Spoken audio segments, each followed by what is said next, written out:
મિત્રો, અગત્યનો વિડીયો છે, ખાસ જોજો, પૂરેપૂરો વિડીયો જોજો અને આ સરકાર સુધી વિડીયો પહોંચાડવાનો છે જો તમે માણસ હોય તો।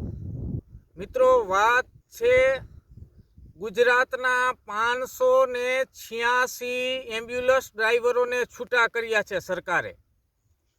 આ એ જ એમ્બ્યુલન્સ ડ્રાઈવરો છે કે પોતાનો સમય 24 કલાક ગમે ત્યારે જરૂર પડી છે આ ગુજરાતને, ગમે તેવી ઘટના હોય ત્યારે ફક્ત ને ફક્ત 5 સેકન્ડની અંદર ઊભા થઈ અને સીટ ઉપર બેસી અને દોડ્યા છે।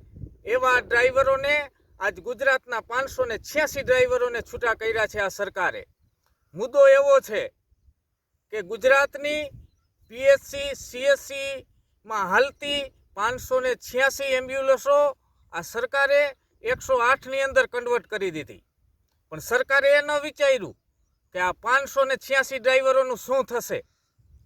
મિત્રો, 586 ગુજરાતના ડ્રાઈવરો કોરોના કાળ જેવી જ્યારે મહામારી હતી, પોતાનો દીકરો પોતાના બાપને કે પોતાની માને જ્યારે બાવડું નહોતું ચાલતું ત્યારે મારા એમ્બ્યુલન્સના ડ્રાઈવરો, મારા ભાઈઓએ એમના બાવડા ઝાલી એમને એમ્બ્યુલન્સમાં બેસાડી અને દવાખાને દાખલ કર્યા હતા। એમને એના ઘરની પરવાહ નહોતી કરી, એમને એમના છોકરાઓની પરવાહ નહોતી કરી, પણ આ સરકાર બધું ભૂલી ગઈ કે આ કોણ છે ડ્રાઈવરો।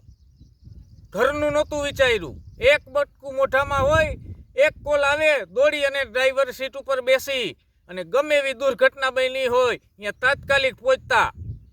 આ એ જ ડ્રાઈવરો છે કે જેને દવાખાનામાંથી ફોન કરીને સર ઓર્ડર આપે કે જાઓ દવા ભરી આવો। આ ખંભે બાચકા ઉચકી, એ સાંભળજો મિત્રો, કોઈ ન હોય, ડ્રાઈવર એકલો હોય, આ ખંભે બાચકા ઉચકી અને દવા ભરી છે એમ્બ્યુલન્સમાં, દવા ભરવાનો ઓર્ડર આપે।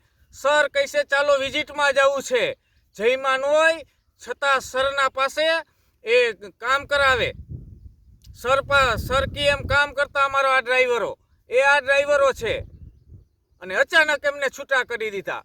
કોઈના પેટનું પાણી નથી હલતું। ક્યાં ગયા 182 ધારાસભ્ય, ક્યાં ગયા 26-25 સાંસદ? આ ડ્રાઈવરનું કોઈ નથી। ક્યાં ગયો એ વિરોધ પક્ષ? કેમ કોઈ અવાજ ઉઠાવતા નથી? શા માટે? અમે મહેનત કરી છે અને છતાંય આજે આ પરિણામ। સરકાર પાસે જરૂર આ વિડીયો પહોંચાડજો કે આ 586 ડ્રાઈવરોને એમની નોકરીમાંથી શા માટે કાઢી મૂકવામાં આવ્યા। બહુ સારી વાત છે 108ની સુવિધા તમે વધારો છો એ, પણ તમારે આ ડ્રાઈવરોનું પણ વિચારવું જોતું હતું કે આ શું થશે હવે આ ડ્રાઈવરોનું। આ 586 ડ્રાઈવરો છે, એમના ઘર કેવી રીતે ચાલશે? શા માટે કોઈ નથી વિચારતું? મિત્રો, આ વિડીયો જાદામાં જાદો શેર કરો, બધાય પોતપોતાનામાં પોસ્ટ મૂકો, ફેસબુક, ઇન્સ્ટાગ્રામ, વોટ્સઅપ, અને આ વિડીયો મુખ્યમંત્રી શ્રી ભૂપેન્દ્ર પટેલ અને આપણા આરોગ્ય મંત્રી શ્રી ઋષિકેશ પટેલ સાહેબ સુધી પહોંચવો જોઈએ અને આ 586 ડ્રાઈવરોને ન્યાય મળવો જોઈએ।